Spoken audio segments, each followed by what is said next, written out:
જય હિન્દ વિદ્યાર્થી મિત્રો, જીએસ પોઈન્ટરમાં આપ સર્વેનું હાર્દિક સ્વાગત છે. અને તાજેતરની અંદર જીઓ પોલિટિક્સના જે ન્યૂઝ છે એમાં ખૂબ જ મોટો બદલાવ આવી રહ્યો છે.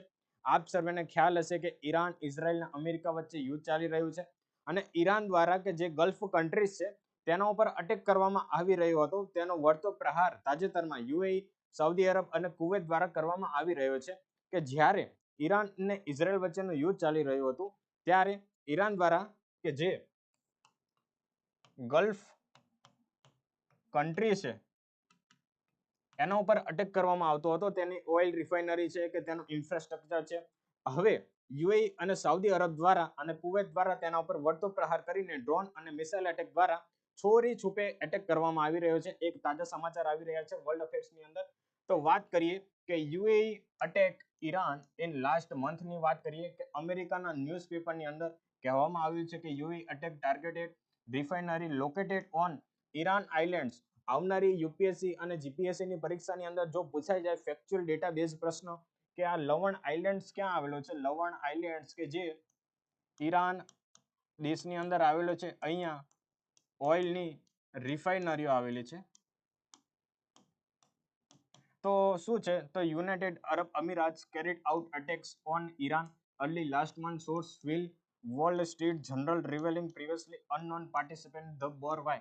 તો આપ સર્વેને ખ્યાલ હશે કે તાજેતરમાં કે અમેરિકા દ્વારા બ્લોકેડ્સ લગાવવામાં આવ્યા છે કે અહીંયા આપણને હોર્મુઝ સ્ટ્રીટ છે, અહીંયાથી જે રસ્તો પસાર થઈ રહ્યો છે એની આગળ અહીંયા અમેરિકા દ્વારા બ્લોકેડ્સ લગાવવામાં આવવાને કારણે કે ઈરાનમાં કે હોર્મુઝ સ્ટ્રીટ ઉપર 2000થી વધુ ઓઇલ ટેન્કર્સ જે છે વિશ્વના દેશોના તે ફસાઈ ચૂકેલા છે. અને આમાં જોવા જઈએ તો જે ઈરાન છે ને એને તાજેતરમાં ખૂબ જ મોટા પાયે મિલિયન ઓફ ડોલર્સનું ઓઇલનું નુકસાન થઈ રહ્યું છે, કારણ કે તેનું પણ ખુદનું ઓઇલ આ જળમાર્ગ હોર્મુઝ સ્ટ્રીટ દ્વારા એટલા બહોળા પ્રમાણની અંદર અહીંયાથી પસાર થઈ શકતું નથી. તો હવે આપણે આગળ વાત કરીએ કે જે સાઉદી અરબ જે દેશ છે કે સાઉદી અરેબિયાએ પણ જે ઈરાન ઉપર એર સ્ટ્રાઇક કરવાનું શરૂ કરી દીધું છે. કે વેસ્ટ એશિયા વર્લ્ડની અંદર એક મહત્વનો રિપોર્ટ જાહેર કરવામાં આવેલો છે કે in tit for tat reactionary strike Saudi Arabia reportedly carried out air strike inside the Iran March during West Asian conflict. બરાબર છે કે જે ટ્રમ્પ દ્વારા ખૂબ બેફામ નિવેદનબાજી આપીને કહેવામાં આવ્યું હતું કે સીઝ ફાયર કર્યું છે, સીઝ ફાયર કર્યું છે, પરંતુ અહીંયા ક્યાંય આપણને સીઝ ફાયર કે એનો કોઈ ઉલ્લેખ જોવા મળતો નથી. બરાબર છે. અને જે વેસ્ટ એટલે કે ગલ્ફ કન્ટ્રીઝ છે તેમના દ્વારા એટલે કે ચોરી છુપેથી ઈરાનની જે રિફાઇનરીઓ છે તેના ઉપર એટેક કરવામાં આવી રહ્યો છે.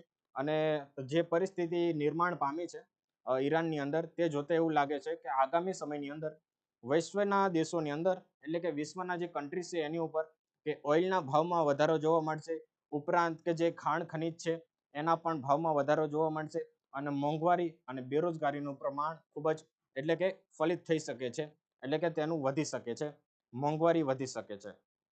તો આ હતી યુએઈ અને સાઉદી અરબ દ્વારા તાજેતરમાં ઈરાન ઉપર એટેક કરવામાં આવી રહ્યા છે અને તેના કારણે ઈરાન ખૂબ જ દબાવની અંદર આવી રહ્યું છે. તો આ હતી ખૂબ જ જે જીઓ પોલિટિક્સને લગતી બાબત કે જે આપ સર્વેને માહિતગાર જીએસ પોઈન્ટર દ્વારા કરવામાં આવી રહ્યા છે. આવી જ પરીક્ષા લક્ષી માહિતી મેળવવા માટે જીએસ પોઈન્ટરની સાથે સંકળાયેલા રહો. જય હિન્દ.